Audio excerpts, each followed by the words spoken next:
Bonjour bien-aimés, soyez bénis au nom du Seigneur. Nous bénissons notre Dieu de nous avoir donné l'opportunité de nous retrouver encore une fois pour partager sa parole. En effet, nous parlons de l'Apocalypse et nous sommes arrêtés la fois passée à la septième trompette, qui est la dernière trompette, avant de commencer les 7 coupes. Et nous étions en train de voir tous les événements qui se passaient pendant cette trompette. Parce que la septième trompette représente le troisième malheur. Et nous avons dit que l'Antéchrist était sur le plan d'émerger. Et il était même en train de s'acharner sur Israël. Donc il voulait absolument détruire Israël. Et la Bible nous dit qu'Israël avait trouvé refuge dans un endroit où Dieu avait prévu pour son peuple. Et cet endroit réside actuellement en Jordanie. Donc c'est ce qu'on appelle le Moab, donc ce qu'on appelait Moab à l'époque. Et à part ça, nous avons vu aussi que le dragon le diable, était furieux de ne pas pouvoir exterminer Israël et il est retourné pour s'acharner sur le reste des enfants de Dieu, c'est-à-dire les Juifs qui étaient restés en Israël et partout à travers le monde. Tous ceux qui ont gardé le nom du Seigneur Jésus-Christ, le diable va chercher à s'acharner pour tuer le maximum de personnes. Alors, aujourd'hui, nous allons parler de l'Antéchrist lui-même. Nous avons déjà beaucoup parlé de lui. Bon, nous avons parlé de ses œuvres, mais sans parler de lui personnellement. Alors aujourd'hui, nous allons parler de lui. Et nous sommes dans l'Apocalypse chapitre 13. C'est ce chapitre qui nous parle de cet homme qu'on appelle, qui va devenir l'Antéchrist. Alors, nous allons lire d'abord les passages et puis nous allons expliquer après. Apocalypse chapitre 13 à partir du verset 1. Puis je vis monter de la mer une bête. Alors ici on parle de la bête. Qui avait 10 cornes et 7 têtes. Et sur ses cornes 10 diadèmes et sur ses têtes les noms de blasphème. La bête que je vis était semblable à un léopard. Ses pieds étaient comme ceux d'un ours et sa gueule comme une gueule de lion. Le dragon lui donna sa puissance et son trône et une grande autorité. Et j'ai vu l'une de ses têtes comme blessée à mort, mais sa blessure mortelle fut guérie. Et toute la terre était dans l'admiration derrière la bête. Et ils adorèrent le dragon parce qu'il avait donné l'autorité à la bête. Et ils adorèrent la bête en disant, qui est semblable à la bête et qui peut combattre contre elle? Et il lui fut donné une bouche qui proférait des paroles arrogantes et des blasphèmes. Il lui fut donné le pouvoir d'agir pendant 42 mois. Et elle ouvrit sa bouche pour proférer des blasphèmes contre Dieu, pour blasphémer son nom et son tabernacle et ceux qui habitent dans le ciel. Et il lui fut donné de faire la guerre aux saints et de les vaincre. Et il lui fut donné autorité sur toute tribu, tout peuple, toute langue et toute nation. Et tous les habitants de la terre l'adoreront, ceux dont le nom n'a pas été écrit dès la fondation du monde dans les livres de l'agneau qui a été immolé. Si quelqu'un a des oreilles, qu'il entende. Si quelqu'un mène en captivité, il ira en captivité. Si quelqu'un tue par l'épée, il faut qu'il soit tué par l'épée. C'est ici la persévérance et la foi des saints. Donc voilà un texte très surprenant, puisqu'ici on donne toute une quantité de données et on nous parle de la bête. Alors tout à l'heure nous avons dit que nous allons parler de l'Antéchrist, mais ici on nous parle de la bête. Alors nous allons faire ces différences, puisque on doit retenir surtout à partir de la moitié de ce temps de tribulation, nous devons retenir trois grands noms. C'est-à-dire, il y a le dragon. On a déjà parlé du dragon qui représente Satan lui-même. Deuxièmement, nous avons l'antéchrist. Nous avons la bête. Nous avons le faux prophète. Donc, 4. Mais nous avons déjà parlé du dragon qui représente Satan. Alors maintenant, nous allons parler de l'antéchrist et de la bête. Qui est l'antéchrist et qui est la bête? Alors l'antéchrist, ça sera un homme qui va naître comme tout le monde. Il va naître, il va grandir et au bout d'un moment, il sera rempli de la puissance de Satan lui-même. C'est Satan qui va le remplir de sa puissance et de son pouvoir. Et avec cette puissance satanique, il va dominer et régner dans le monde. Cette entité qu'on appelle l'antéchrist ne peut se manifester qu'après l'enlèvement de l'Église. Sa naissance, ça sera certainement avant l'enlèvement de l'Église, puisque la tribulation dure 7 ans. Mais se manifester pour la première fois, parce que quand il va se manifester au début, personne ne saura que c'est l'antéchrist. Il va se manifester comme un homme politique et il va chercher à dominer le monde. Et ce n'est qu'à partir de 3 ans et demi, c'est-à-dire la moitié du temps de la tribulation, à partir de 3 ans et demi que cette entité-là, que cet homme, l'antéchrist, va maintenant prendre possession du monde, il va prendre le pouvoir du monde. Et 3 ans et demi qui correspond au moment où Satan a été chassé du royaume, du ciel et qui domine sur la terre. Nous avons déjà parlé de ça. Alors pour ça, nous pouvons lire ce que l'apôtre Paul a dit dans 2 Thessaloniciens chapitre 2. Nous allons lire ce que l'apôtre Paul nous dit au sujet de l'antéchrist. 2 Thessaloniciens au chapitre 2. Alors nous commençons au verset 3. Que personne ne vous séduise d'aucune manière, car il faut que l'apostasie soit arrivée auparavant et que l'on ait vu paraître l'homme du péché, le fils de la perdition. Alors ici, l'apôtre Paul est en train de parler de l'avènement de Christ, pas de l'enlèvement de l'Église. C'est deux choses différentes. L'enlèvement de l'Église, c'est l'Église qui est enlevée, qui rejoint Christ dans les airs. Mais l'avènement, c'est le retour de Christ sur la terre, un retour physique. Alors, il dit, il faut d'abord que l'apostasie soit arrivée. Aujourd'hui, nous sommes au temps de l'apostasie.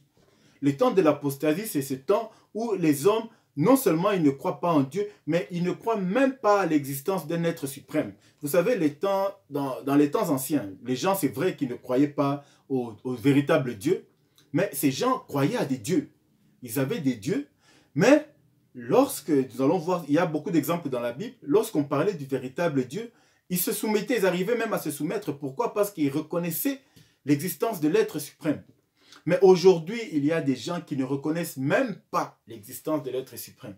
Donc c'est ça l'apostasie, où on rejette Dieu, on renie même l'existence de l'être suprême. Il y a des gens qui vous disent carrément qu'ils ne croient à rien du tout. Ils ne croient à rien du tout, ils croient seulement à leur force. C'est ça le temps de l'apostasie. Ce temps-là n'existait pas à l'époque. Mais aujourd'hui, vous verrez de plus en plus des gens qui rejettent Dieu, qui rejettent toute croyance, qui rejettent toute croyance à un être suprême, une autorité suprême, un Dieu, un créateur. Donc voilà le temps de l'apostasie. Et l'apôtre Paul dit, avant que l'antéchrist se manifeste, il faut d'abord que nous arrivions au temps de l'apostasie. Et nous sommes au temps de l'apostasie. On continue. Et que l'on ait vu paraître l'homme du péché, le fils de la perdition. Donc, on va le voir paraître, mais il ne va pas encore se manifester. Parce que quand il va paraître, la Bible dit que, nous allons lire d'abord et puis nous allons expliquer, l'adversaire qui s'élève au-dessus de tout ce qu'on appelle Dieu ou de ce qu'on adore, jusqu'à s'asseoir dans le temple de Dieu, se proclamer lui-même Dieu. Donc voilà le but de l'antéchrist. Le diable, c'est quoi? Amener l'adoration jusque dans le temple. C'est pourquoi on a vu que les nations avaient envahi Israël et ils voulaient imposer maintenant aux Juifs, ainsi qu'à toutes les nations, de l'adorer. Il veut s'asseoir dans le temple et dire qu'il est lui-même Dieu. Ne vous souvenez-vous pas que je vous disais ces choses lorsque j'étais encore avec vous? Et maintenant, vous savez ce qui le retient, afin qu'il ne paraisse qu'en son temps. Car le ministère de l'iniquité agit déjà. Il faut seulement que celui qui le retienne encore ait disparu. Alors, qui retient encore l'Antéchrist? C'est l'Église.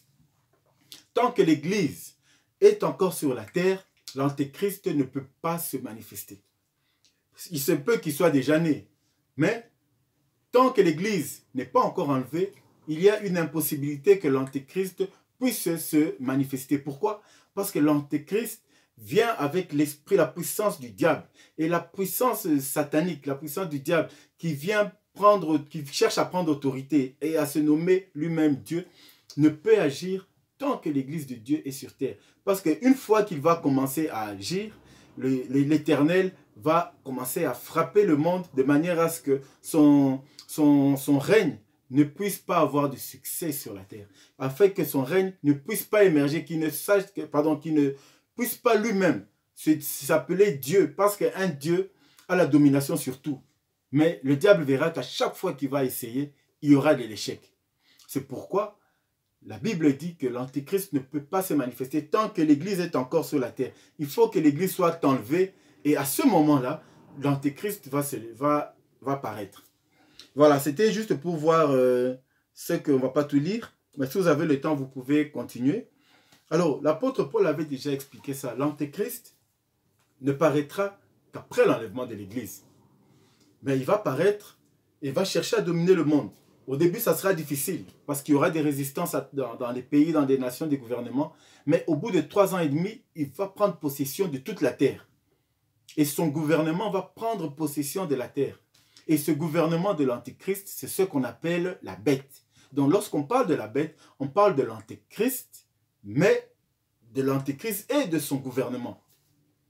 Donc c'est l'Antéchrist qu'on met en avant, mais ici, la bête fait allusion à l'Antéchrist et à sa gouvernance, c'est-à-dire que tout ce qu'il a mis en place pour gouverner, pour diriger le monde.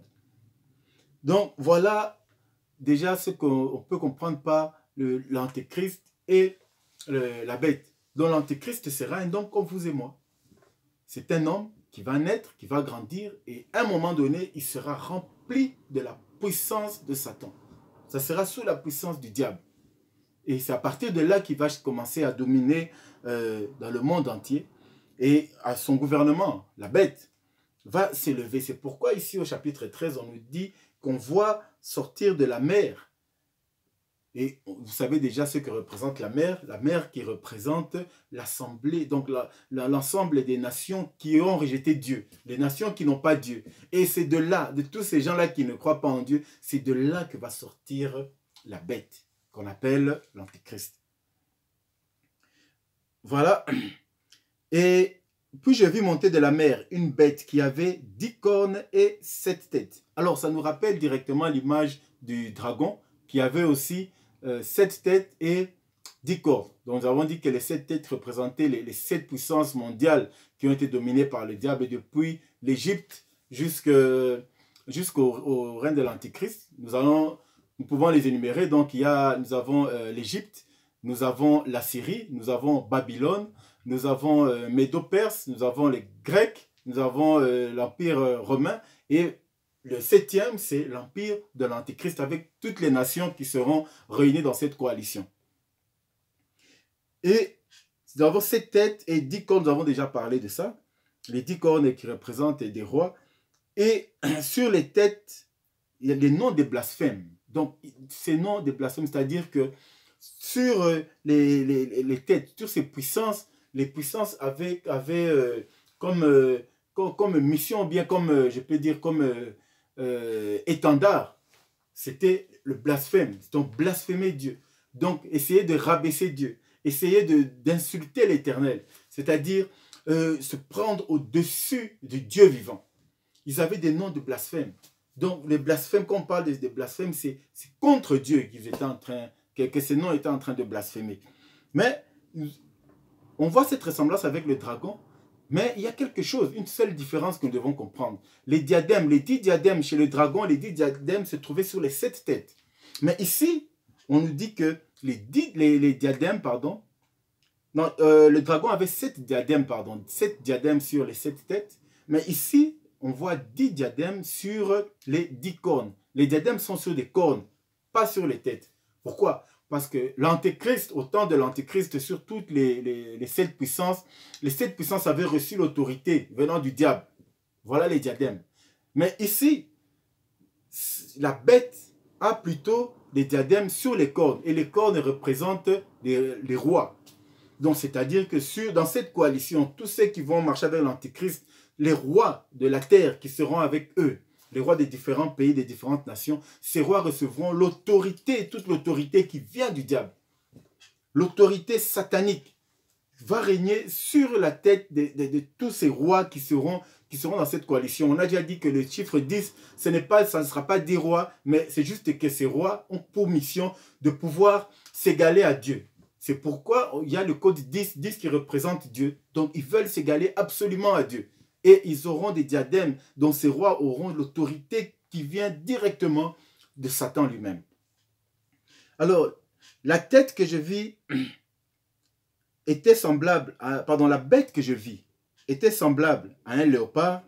Ses pieds étaient comme ceux d'un ours et sa gueule comme la gueule d'un lion. Donc, nous voyons que la bête dont il est question possède en lui tous les éléments d'un animal féroce. C'est-à-dire que lorsque vous voyez, il n'y a pas le but d'une bête, c'est de vivre selon son instinct. Lorsqu'il a dans son instinct vient la pensée de tuer, donc il est prêt à mourir pour tuer. Il n'y a pas d'autre alternative. Il vit selon l'instinct. Donc, ce que l'instinct le pousse à faire, c'est ce qu'il fait jusqu'à mourir. Quand vous regardez des documentaires, vous voyez un animal qui se voit en train de mourir, mais il préfère mourir et atteindre son but. Pourquoi? Parce qu'il vit par l'instinct.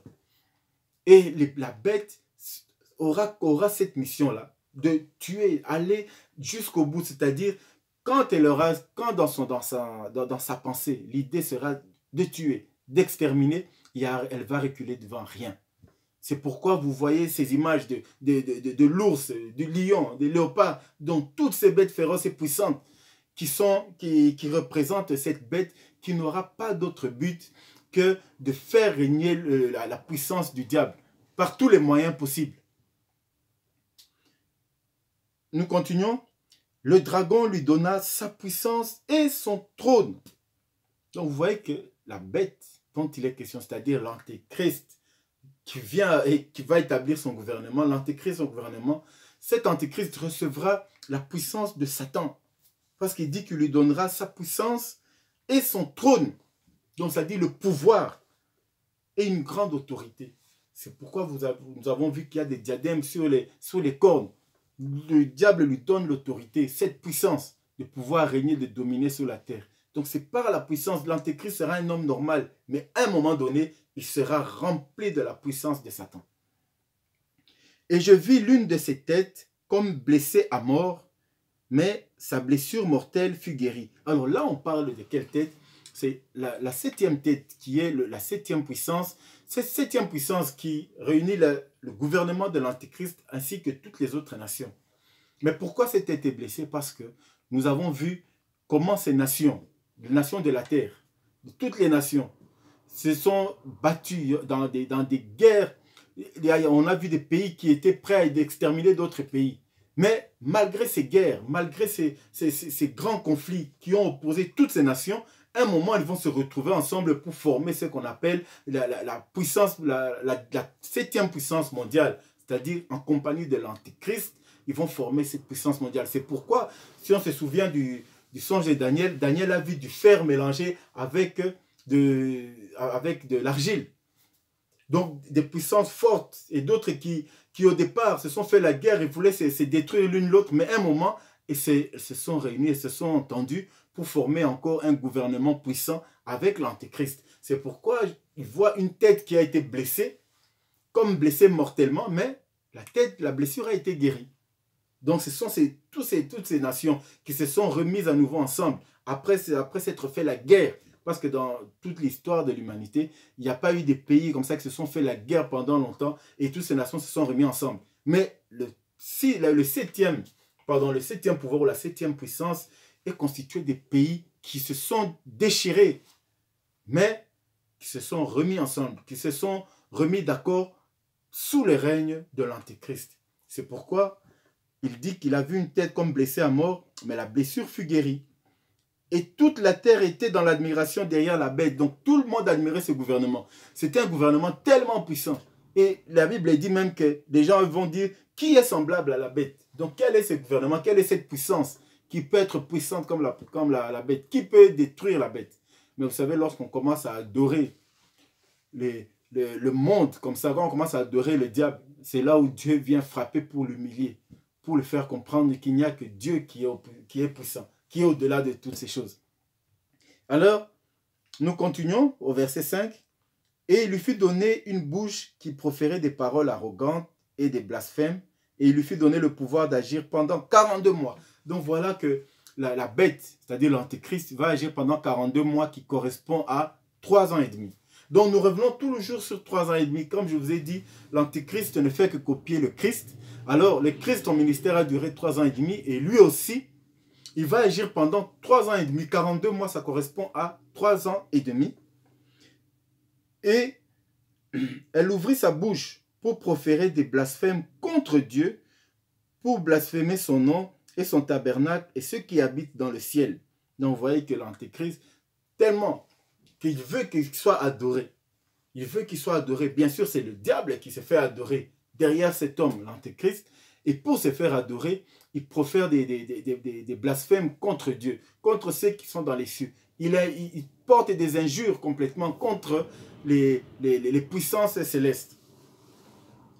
Et il lui fut donné de faire la guerre aux saints et de les vaincre. Donc, aux saints, là, ici, le mot saint revient. Ici, on dit qu'il fait la guerre à tous ceux qui ont gardé le nom de Jésus-Christ. C'est pourquoi la tribulation, dans les 3 premières années et demie, il y aura des cataclysmes, oui, mais ça sera encore beaucoup mieux par rapport aux 3 années et demie qui vont suivre. Pourquoi? Parce que dans les 3 années et demie qui vont suivre, c'est l'Antéchrist lui-même.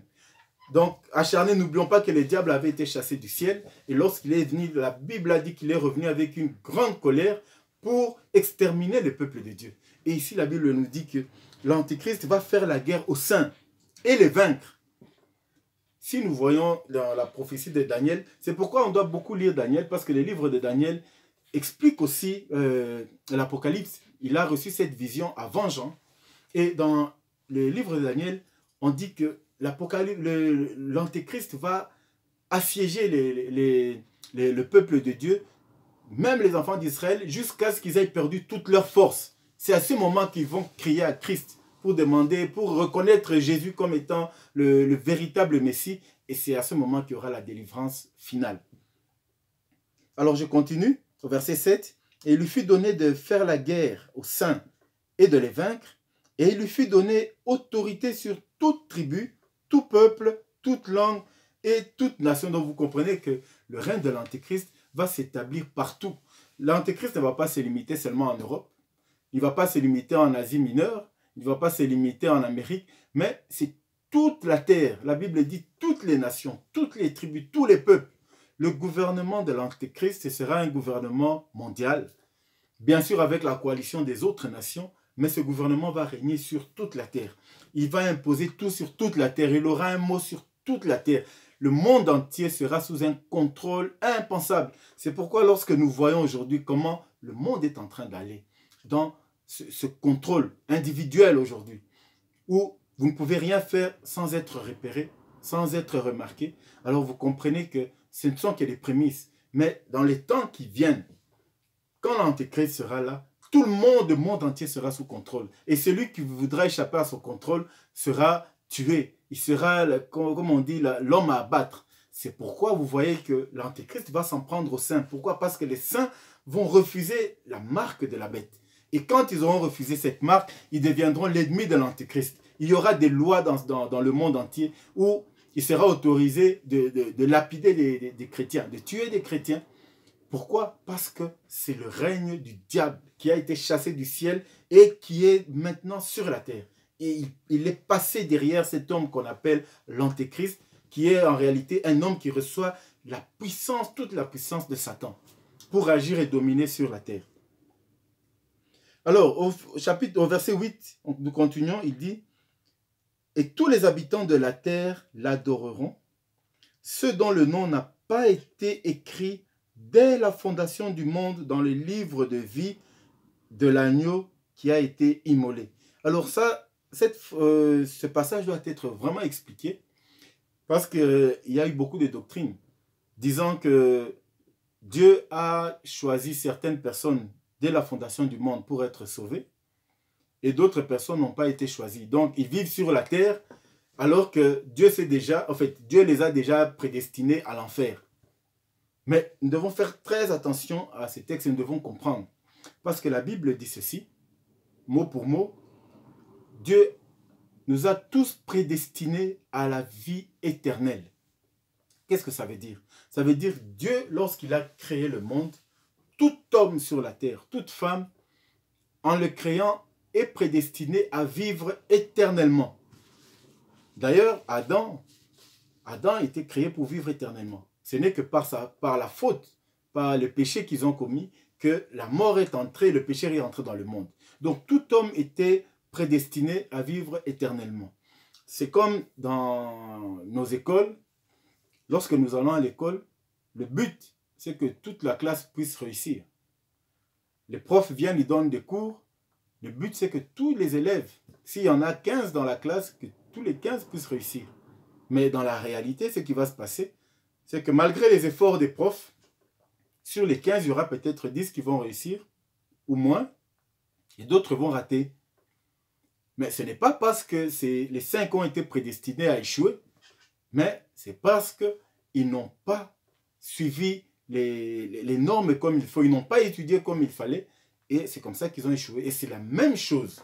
Dieu a prédestiné le monde entier à la vie éternelle. Mais la loi est là, la parole de Dieu est là. Beaucoup ne veulent pas suivre la parole de Dieu. Beaucoup ne veulent pas marcher dans la parole de Dieu. Ce qui fait que ces personnes qui vont refuser volontairement de rentrer dans la volonté de Dieu et de marcher selon sa parole, ces gens seront perdus, mais pas parce que Dieu a voulu qu'ils soient perdus, mais parce qu'ils ont voulu eux-mêmes marcher selon les désirs de leur cœur.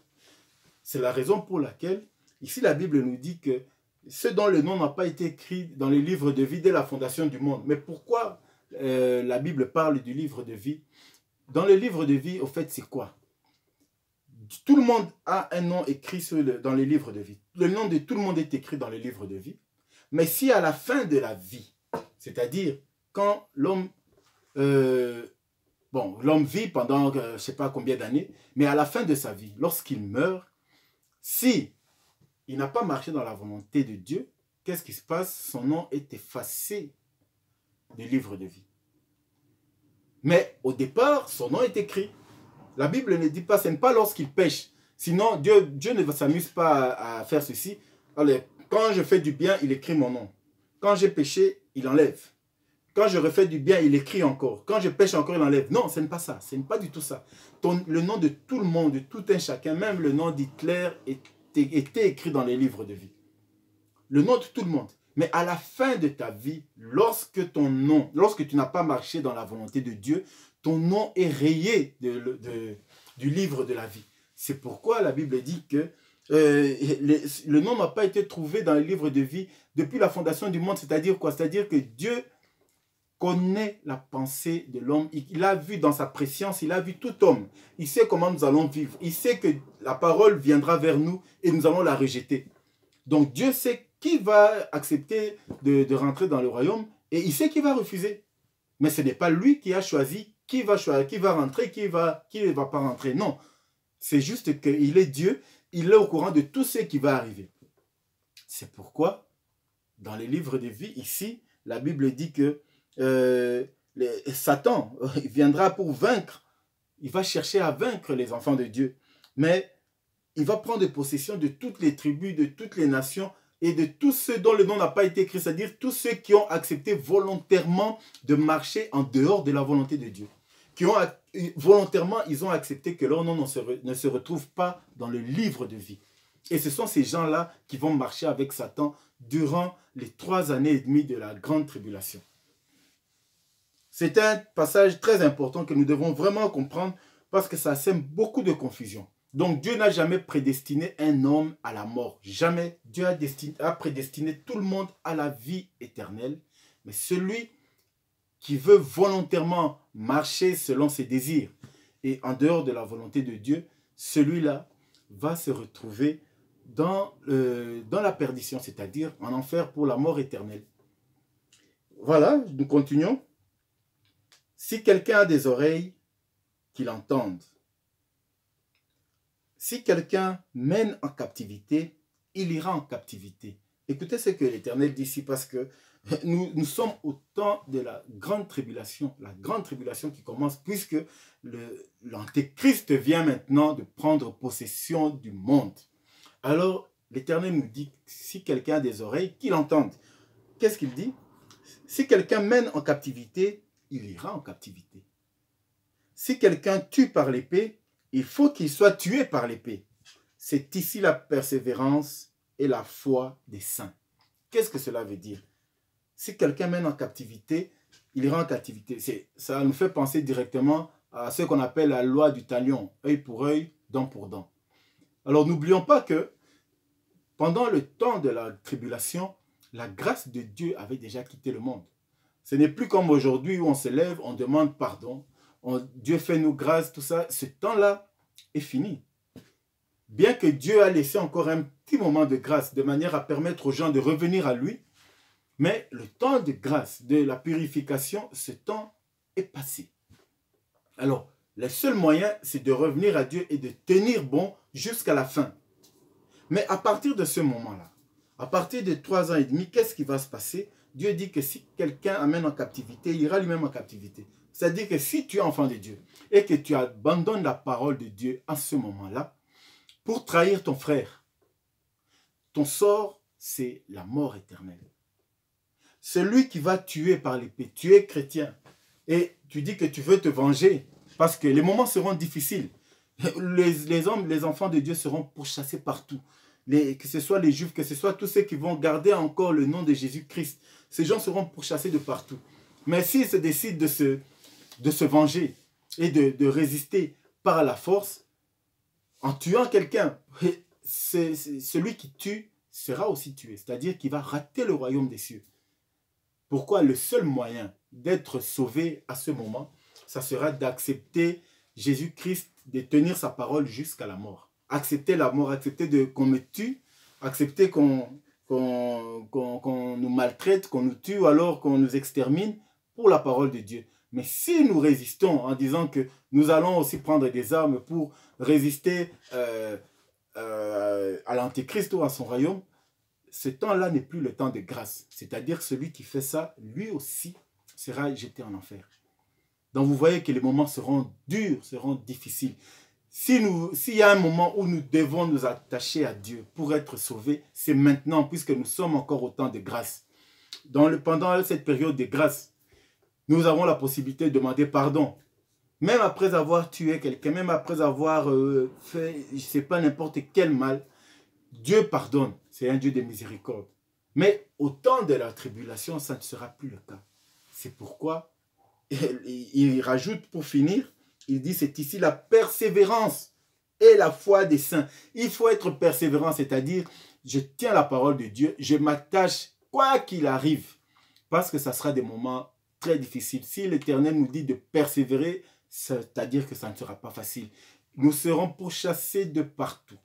Tous ceux qui seront là à cette époque seront, comme je viens de dire, il y aura des lois où on va permettre aux gens de massacrer tous ceux qui croient en Christ, de massacrer tous ceux qui gardent le nom de Dieu. Et ça sera des moments terribles. Et ceux qui veulent être sauvés doivent persévérer et aller avec leur persévérance jusqu'à la mort. C'est pourquoi il finit par dire, c'est ici la persévérance et la foi des saints. Voilà, frères et sœurs, l'Antéchrist qui vient de se manifester. Comme la Bible dit, la bête qui sort de la mer. C'est des nations, des peuples qui ne croient pas en Dieu, que cet homme va se lever. On ne parle pas d'une religion, on ne parle pas d'une nation, mais on parle de toute une communauté des hommes et des femmes qui ont rejeté Dieu, Ils peuvent être juifs, mais ils ont rejeté Dieu. Ils peuvent être de n'importe quel pays, mais ils ont rejeté Dieu. Et c'est de là, de ces catégories de personnes, que viendra l'Antéchrist et qui va prendre possession. La Bible nous dit c'est un homme mais qui aura toute la puissance de Satan. Et son but sera de s'élever au-dessus de tous les dieux et d'exterminer tous ceux qui ont gardé la parole de Dieu. Il va, avec les autres nations, ils vont constituer ce qu'on appelle la septième puissance, et cette puissance-là va dominer à travers le monde entier. Mais la Bible nous dit que les enfants de Dieu, en ce moment, doivent rester persévérants jusqu'à la mort. Ne rien lâcher. Ils doivent être persévérants et garder la foi, parce que les moments difficiles ne font que commencer pour les 3 ans et demi qui restent. Voilà, que Dieu vous bénisse et nous allons continuer très bientôt pour la suite. Merci.